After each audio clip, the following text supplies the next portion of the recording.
You are listening to the Horse Radio Network, part of the Equine Network family.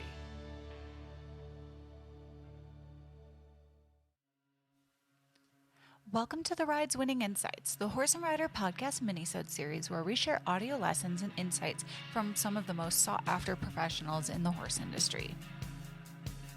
This week's episode is the start of a 4-part series we're doing to help kick off our Mental Health Awareness Month that's taking place in February, which will provide more information on the many ways horses can help us heal. In this week's episode, Touched by a Horse owner Melisa Pearce takes the reins to talk a little bit more about horses and their healing abilities.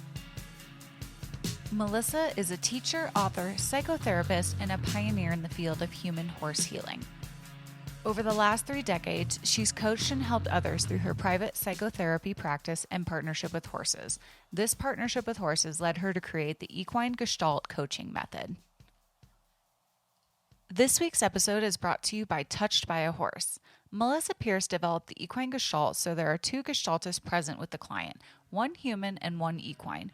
Together they provide a therapeutic approach to deep process emotional healing through the experiential nature of Gestalt work. Contrary to talk therapy, Gestalt work and its sister modality, equine facilitation, offers some of the most efficient means of human growth and personal development. Touched by a Horse offers 2 comprehensive programs so you can start your career with horses in the exciting field of horse and human healing. Our Equine Facilitator program provides you with the skills to build a thriving business hosting group experiences with horses, specializing in work with businesses, clubs, and families. The Equine Gestaltist program prepares you to open your own private Gestalt practice in partnership with horses for deep process and trauma recovery. All of the programs include a rich curriculum of both online and in-person classes, business growth training, and a supportive community of herd members to collaborate with and learn from. Visit touchedbyahorse.com to learn more about which program is right for you and your healing herd. This week's episode is the second episode of a 4-part series we're doing to help kick off our Mental Health Awareness Month taking place in February, which will provide more information on the ways horses can help us heal. Hi, everyone. This is Melisa Pearce, and I'm glad to be doing another installment for Horse and Rider's powerful podcast called The Ride. This is my podcast series on mental health and horses, a little different than Horse and Rider's usual fare for these podcasts, and I thank you for listening. So we've been discussing how horses heal humans, and today I want to ask you a question, just to ponder for yourself. For me, when I travel around the country and I'm in people's arenas or I'm speaking at an expo or someone is training with me, they tell me stories about how horses have stood up in their life when they've had breast cancer, they've lost someone and are in deep grief, when they have been going through a divorce or a difficult time, when they've lost a job, etc. They'll tell me these beautiful, touching stories about how a horse stood in deep presence with them, how it seemed as if the horse really understood the pain they were in. It seemed as if the horse really had an understanding that was beyond explanation and was a deep, trusting friend, confidant, and shoulder to cry on. So I believe that most horsemen that have had horses for any length of time, since all of our lives go through the good, the bad, and the ugly, we've had those experiences with our trusted confidants, our equine friends. However, what exactly is the equine responding to? This is most likely not something your horse trainer has shared with you, but I do believe it's something that will help you understand horses at a different and unique level. So first, I need to take you back quickly to science class when you were in high school. Now, don't worry if you didn't get a good grade or you slept through a lot of it or you were busy flirting with somebody in the class. That's okay. I'm going to give you a very brief 101. So you might remember that our teachers told us that everything is comprised of moving parts called molecules.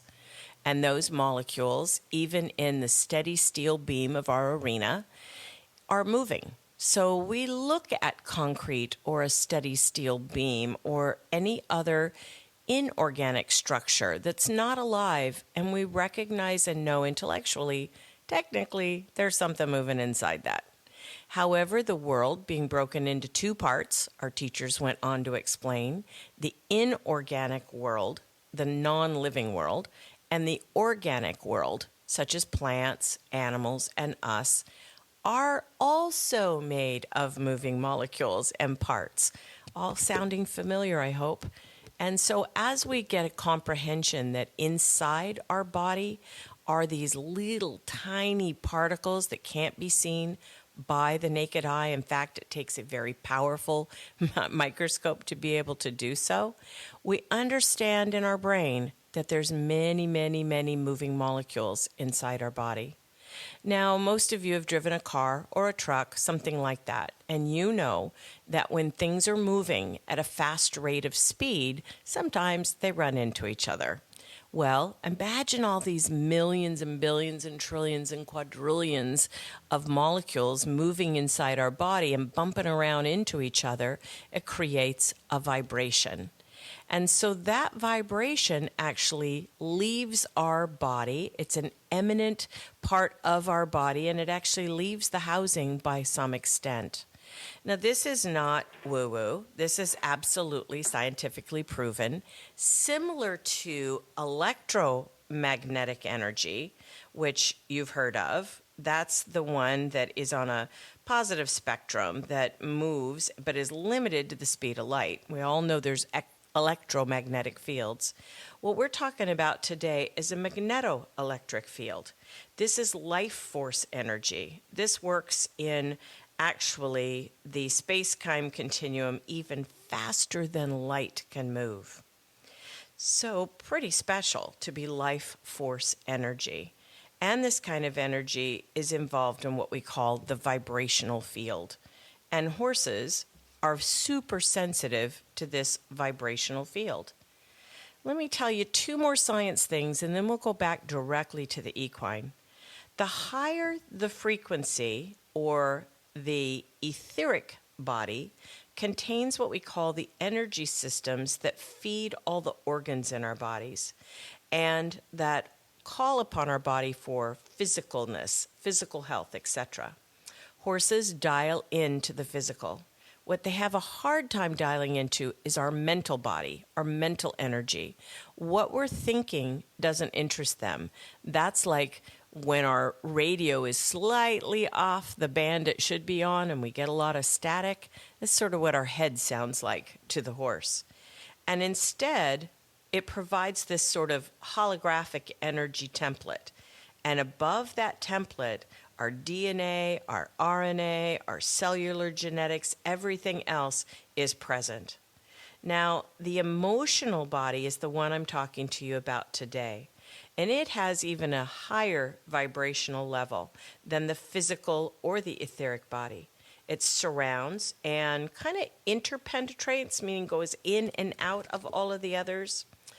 As the seat of the emotional body, remember my being a psychotherapist and my being a gestaltist and all of this brings me to being really interested. How was it that these horses were showing up for us? How did they know when we were in this dramatic pain? Because I will tell you, many of the stories took place in venues such as boarding farms when somebody may have a bright smile on their face and be covering their pain. We hear in the news all the time about someone who's sadly taken their life, and the friends and family around them will say, I saw them last week and they were smiling and laughing and everything seemed fine. We don't always show our authentic self out to the world.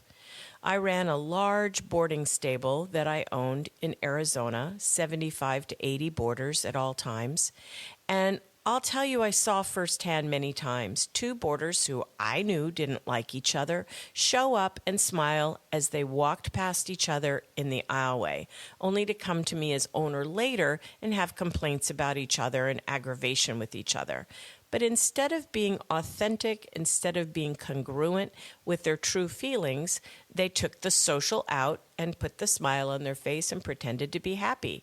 So we do that as human beings. We're not interested in a lot of confrontation normally. but we don't live a purely authentic life. Horses know what is congruent and what isn't congruent. It's what's kept them alive on the planet. So they translate these things. They understand the vibrational level that is beyond the physical, beyond the etheric, and surrounds and interpenetrates the body, is sort of the seat of the emotional center, the astral, if you will. And that subtle energy is connected to mental health and physical health of the body.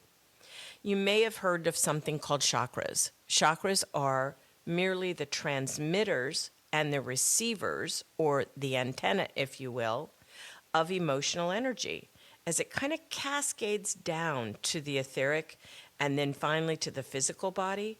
The esoteric way in which it does this is the way that horses pick up on us. They actually feel these different energetic centers. They're more sensitive to them than we are. So why is that?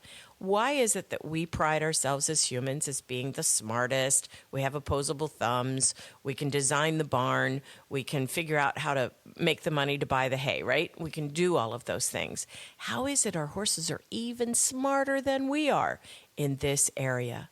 Well, part of it is how they exist in the world. So we know from measuring actually these magnetoelectric fields for horses that they extend out really far from the horse itself. Now, this is how a horse can be standing in a large field, feeling out to the horizon, and sense a cougar or smell smoke or see someone approaching before they actually visually see it or sensory smell it. In other words, they know it's coming from a long way away. It's a natural protection mechanism. We actually have it too, but we play in that electromagnetic field. Remember the one? That's the one that our TV channels and radio channels and all of that kind of thing. It's sort of like our body in the receivers and the senders and the transmitters that we have are cascading down through almost like a channel. And the channel, if we move between channels on a TV or we move between channels on a radio, we know they're all different. And that's the same for us. You're not playing on exactly the same vibrational channel that I am, for instance. We have different channels, and we have different transmitters and different receivers and different abilities to do so. I don't know about you, but I carry my cell phone almost everywhere I go. And I have televisions in my home, and I'm on a computer. Even now, as I'm recording this podcast, we are submersed in the electromagnetic field. It's our world. It's how we function. It's what we do. It's also why when we go out on a trail ride really far out, maybe in the beauty of Montana, and we don't even have cell service, we feel so fantastic when we're out there. Maybe mentally we have a thought like, I wonder what's going on at home. Hope everything's okay with the kids. Hope my boss isn't looking for me. Whatever the thoughts are that travel through the brain. However, the rest of you feels really good to be out of the electromagnetic energy, to be in the more natural world, in the world that horses live in most of the time. Now, you might have a radio in your barn, but I doubt your horse has his own big screen TV, and at least my horses don't have their own individual iPhones. I draw a line, right? They get everything else, but they're not getting devices. So they're not living that way. When we're not in the barn or when people are not around them, they live with their receiver and their transmitter gently working between each other to keep the herd safe, to keep the herd aware, to keep the herd intact. This has actually been measured on the wild horses. This has been measured in the domestic field of horses. This has been measured many, many times, how they work and how they live in this magneto-electric world. Now, let me bring that all the way back, dial it all the way back, pull it all the way back, all the way back, all the way back. How did the horse know when I was paying attention to different things? Well, number one, Remember I said when you're in your mental body, you're thinking, you're doing what we do, which is qualitative, quantitative comparison continually, all the time, all that noise in our head, comparing, was that lope better than the last lope? Did he pick up the lead smoother this time than yesterday? Whatever you're thinking when you're riding your horse, however you're riding your horse, that's fine. That's when you're in your mental body. But when we're, let's say, on the ground and we have a horse loose in a pasture and we're going out to connect with that horse cannot relate to, hear, or respond to what we're thinking in our heads. They just don't get it. It's white noise to them.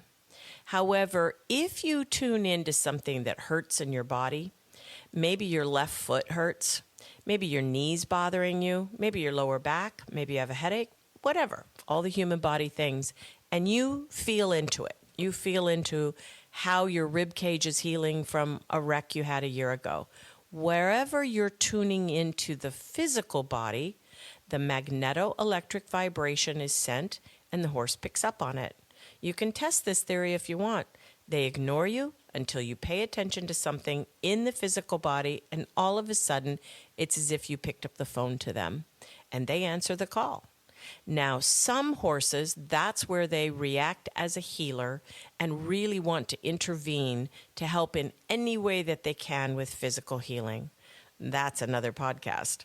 However, the emotional body, as a psychotherapist, I work with a lot of people who are dealing with anxiety, or they're dealing with some sort of concerns in their life, or they're processing grief, or they're working through some form of loss. It's life, right? We all are going through things. And as we do, sometimes our mental structures are not as sound as we'd like them to be. So when we feel into, in an honest way, our true emotions that we're feeling, horses are incredibly responsive. You are transmitting your pain, and when your pain is congruent, when your pain is the same in the way you hold it intellectually as the way you feel it in your heart and the way you see it in your gut, when all of that is in alignment, the horse is the first one there to want to shift the vibration to a better and higher frequency. Think of it like a TV station not coming in clearly. And your horse comes over and says, please let me assist you with that. I can fix the colors and bring the clarity to the picture and fix the tuning of the sound and bring it all here for you. So they want to do this for us, and it is one of the unusual and beautiful ways that horses respond to us in that magneto-electric field, able to feel into all of our energy centers, able to help us heal and respond to us if we will allow them to do so in a way to be able to lift that field, raise that vibration, and help you into a much higher frequency.